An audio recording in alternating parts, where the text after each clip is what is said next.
kamu telah melakukannya untuk aku. Ini merupakan tema dari Natal ini, karena ini terkait dengan bagaimana kepedulian kita bersama-sama dengan semua orang yang merupakan refleksi tentang Natal, kehadiran Yesus di dunia ini. Yesus memberikan gambaran ini bukan kepada orang-orang kaya pada waktu itu.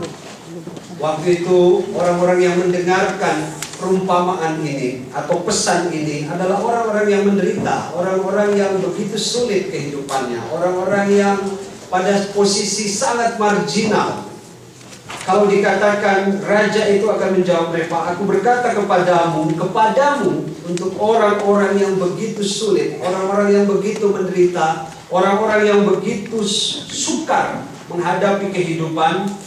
Dikatakan sesungguhnya segala sesuatu yang kamu lakukan untuk salah seorang dari saudaraku yang paling hina ini, kamu telah melakukannya untuk aku. Ini menarik, karena melakukan kepada orang yang paling hina oleh orang yang juga mengalami tantangan kehidupan yang luar biasa. Saya mau mengatakan refleksi yang paling dalam dari semua apa yang anak-anak sudah sampaikan tadi. Yang terluka, yang menyembuhkan.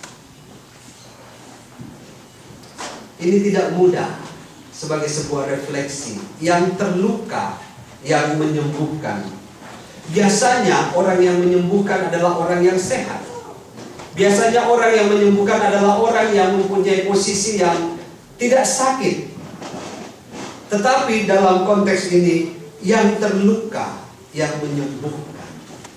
Bisa nggak kita menjadi orang yang sudah mengalami keterlukaan dalam kehidupan kita, yang mengalami begitu sakitnya dalam kehidupan kita, tapi kita juga diminta untuk menyembuhkan orang lain. Di sini tantangan yang luar biasa. Yang terluka, yang menyembuhkan. Saya teringat orang Israel ketika Tuhan katakan, ingat engkau dulu budak di Mesir. Engkau dulu budak di Mesir. Engkau dulu mempunyai beban yang begitu berat. Tapi hari ini engkau dibebaskan. Dan oleh sebab itu engkau harus menguatkan, menyembuhkan yang lain. Yesus adalah pribadi yang terluka.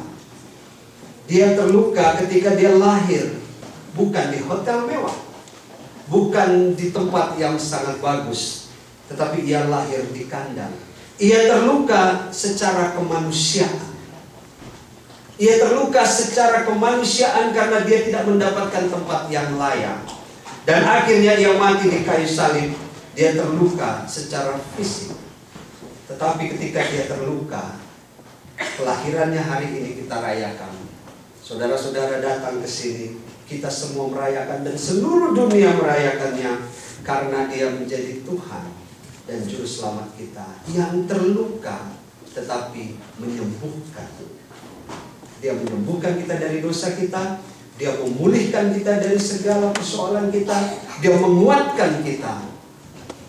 Saya merenungkan semua firman yang tadi disampaikan oleh anak-anak. Kadang saya menjadi orang yang terluka, menjadi orang yang begitu sakit di dalam kehidupan saya. Tetapi saya harus juga menyembuhkan apa yang saya rasakan ini dan menyembuhkan orang lain. Untuk itulah firman hari ini berkata kepada kita, kita hanya bisa melakukan untuk orang yang paling hina ini kalau kita merasakan keterhinaan itu dalam diri kita. Dan itu luar biasa. Proses penyembuhan akan terjadi kalau kita bisa merasakan bagaimana kita juga pernah mengalami. Bapak Ibu pasti bisa mengalami. Di Amerika saya kira ada banyak kumpulan orang-orang yang misalnya, kalau di sini ada satu kumpulan orang-orang yang mengalami kekerasan, orang-orang yang demikian begitu luar biasanya bisa menolong orang lain juga. Nah, saudara-saudara yang dikasih dalam Tuhan, renungan yang paling dalam dari pada hari Natal ini, yang terluka, yang menyembuhkan.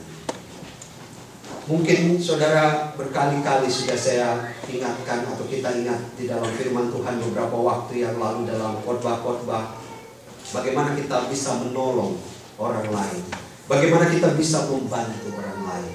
Bagaimana kita bisa melakukan sesuatu bagi orang lain.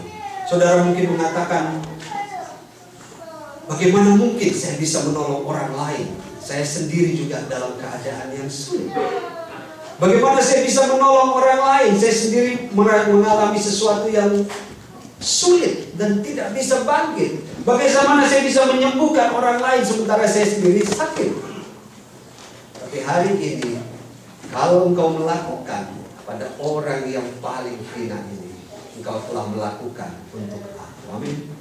Dan ini sesuatu yang luar biasa dalam refleksi Natal pada hari ini, pada tahun ini, dalam kesederhanaan yang kita lakukan ini. Tuhan mengajak kita untuk saling menyembuhkan satu dengan yang lain dalam segala hal.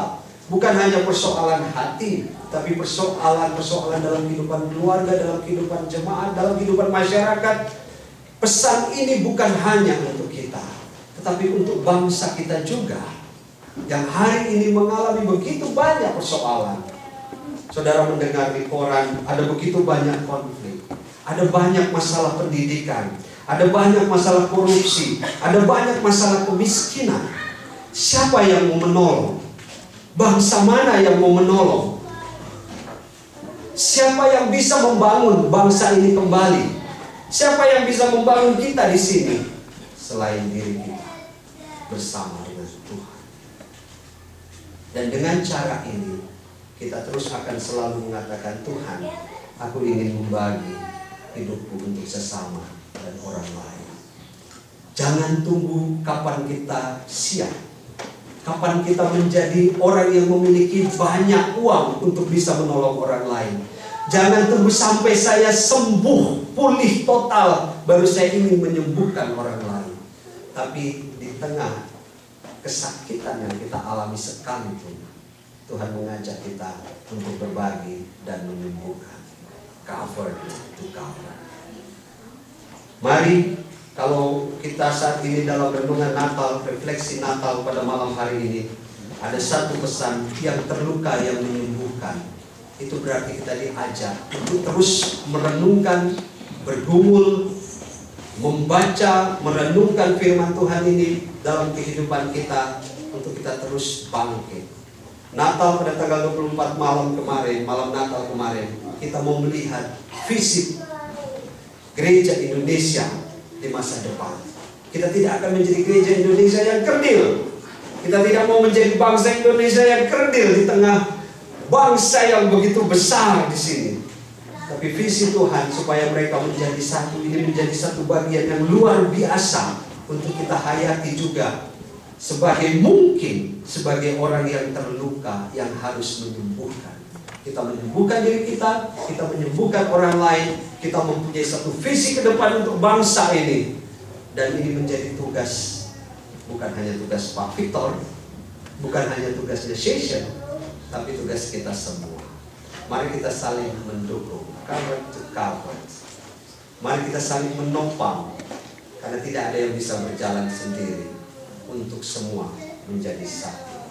Kita berdoa bagi bangsa kita yang senantiasa bergumul juga untuk semua persoalan yang ada, karena kita harus menyembuhkan hidup kita, diri kita, bangsa kita, masyarakat kita, dan saling memulihkan satu dengan yang lain. Kristus terluka untuk menyembuhkan kita. Dan kita tahu bahwa hari ini mungkin sebagian dari kita ada yang terluka dalam hal apapun. Mari saling membangun, menguatkan. Ini pesan untuk semua orang. Ini pesan untuk dunia saat ini yang kita nyatakan melalui refleksi Natal pada hari ini. Cover to cover, yang terluka yang menyembuhkan. Syukur kepada Tuhan. Amin.